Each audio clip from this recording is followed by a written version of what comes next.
Baik, Assalamualaikum warahmatullahi wabarakatuh. Dalam video kali ini saya akan menjelaskan hasil pengukuran dari jangka sorong, Microsoft Scrub, neraca Auhaus, dan stopwatch analog. Langsung saja masuk ke materi yang pertama, yaitu mengenai pembahasan jangka sorong.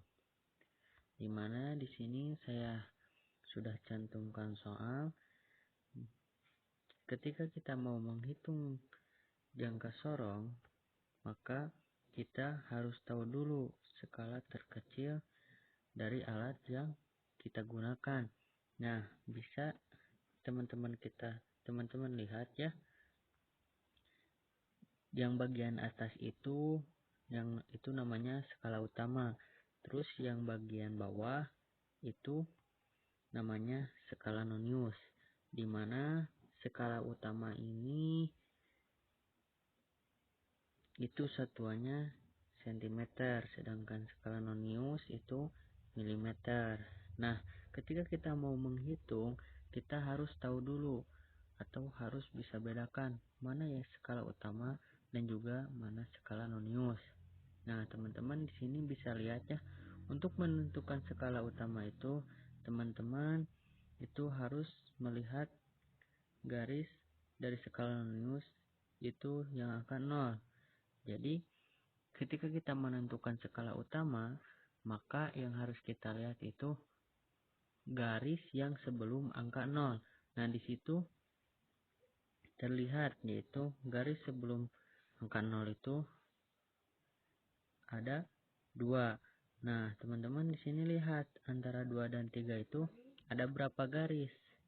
Nah, bisa hitung itu ada 10 garis.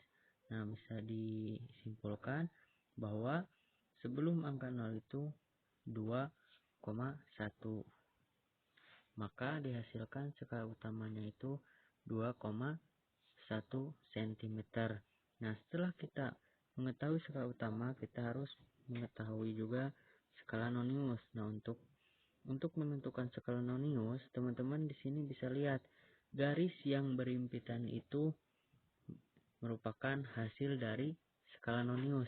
Nah, di sini teman-teman kan di bawahnya itu ada 0 sampai 10. Nah, teman-teman hitung dari angka 0 sampai 10 itu ada berapa garis? Ada 10 garis. Maka bisa dihasilkan dari garis yang berimpit itu bisa dihitung 1, 2, 3. Nah, maka skala noniusnya itu 3 mm. Nah, untuk mengubah ke cm, maka teman-teman di sini harus mengkalikan antara skala nonius dengan skala terkecilnya. Nah, skala terkecilnya ini dari skala nonius itu 0,1 cm, cuman 0,1 mm, cuman dirubah menjadi senti menjadi 0,01 cm. Nah, di sini teman-teman tinggal kalikan aja antara 3 dikali 0,01 cm, maka dihasilkan 0,03 cm. Nah, selanjutnya untuk hasilnya itu teman-teman tinggal tambahkan saja dari skala utama dengan skala nonius. Nah, tadi dihasilkan skala utamanya itu yaitu 2,1 cm dan skala noniusnya itu 0,03 cm. Maka dihasilkan dari jumlah pengukuran kali ini yaitu 2,13 cm. Nah, teman-teman, setiap pengukuran itu pasti ada yang namanya ketelitian. Nah, ketelitian ini dimana setengah dari skala terkecil. Nah, teman-teman bisa lihat skala terkecil dari alat ini yaitu 0,01 cm. Berarti setengahnya dari 0,01 cm yaitu 0,005. Maka dihasilkan untuk hasil pengukuran kali ini yaitu 2,13 plus minus 0,005 cm. Nah, itu teman-teman untuk mengenai pembahasan perhitungan jangka sorong. Nah, langsung lanjut ke materi selanjutnya, yaitu pembahasan mengenai mikrometer sekrup. Di mana di sini juga saya sudah mencantumkan soal. Nah, hal yang harus teman-teman ketahui ketika menggunakan alat ini, teman-teman harus tahu dulu yang mana skala utama, terus juga mana skala nonius. Nah, yang di sebelah kiri itu yang ada panah itu namanya itu skala utama. Terus yang sebelahnya lagi, sebelah kanan itu skala nonius atau skala putar. Nah, teman-teman di sini bisa lihat skala terkecil dari alat ini yaitu 0,1 mm. Di mana 0,1 mm? Teman-teman bisa lihat dari angka 25 sampai 30 itu ada berapa baris? Itu ada 5 baris. Maka bisa disimpulkan skala terkecilnya itu 0,1 mm. Nah, untuk menghitung dari alat ini, teman-teman harus bisa menentukan dulu skala utama. Nah, skala utamanya itu bisa kita lihat ya di sebelah kiri itu 4 mm skala utamanya. Terus setelah kita tahu skala utama, kita harus bisa juga tahu skala nonius. Skala noniusnya itu di mana yang garisnya itu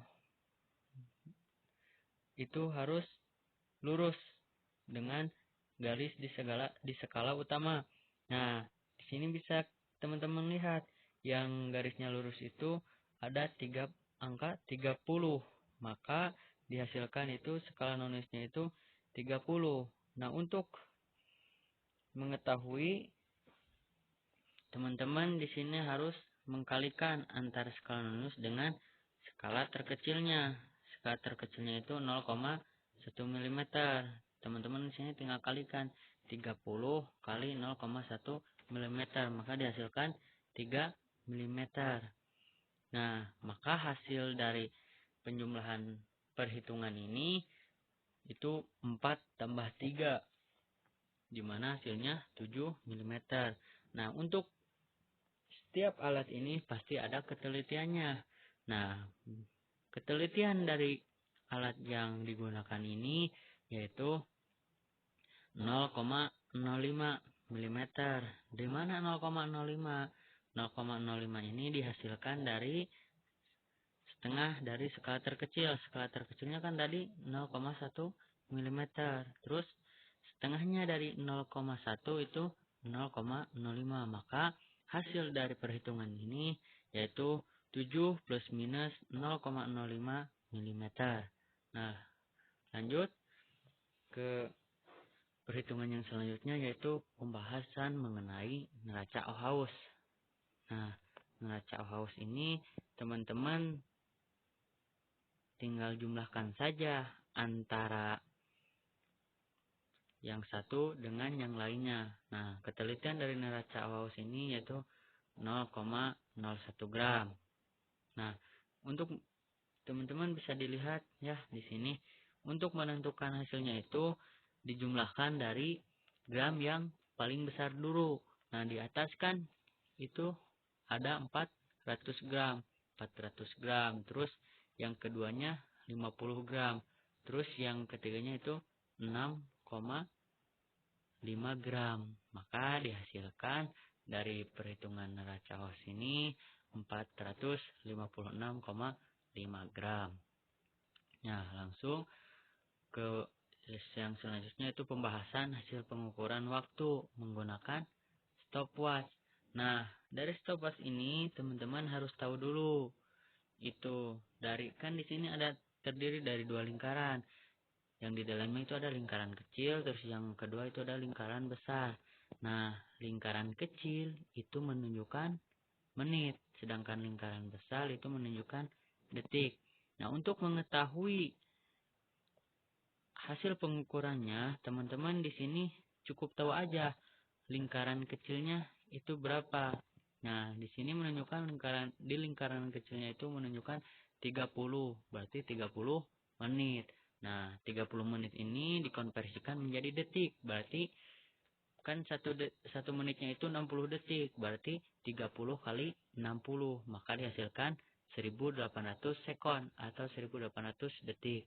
Terus di lingkaran besarnya itu ada 11 sekon tuh menunjukkan angkanya itu ke 11 sekon atau 11 detik. Nah, maka hasil dari pengukuran waktu ini teman-teman tinggal jumlahkan dari lingkaran kecil bersama lingkaran besar. Di sini 1800 ditambah 11 sekon, maka akan dihasilkan 1811 sekon. Nah, mungkin itu teman-teman dalam video pembahasan kali ini yang dapat saya sampaikan. Sekian, akhirul kalam. Wassalamualaikum warahmatullahi wabarakatuh.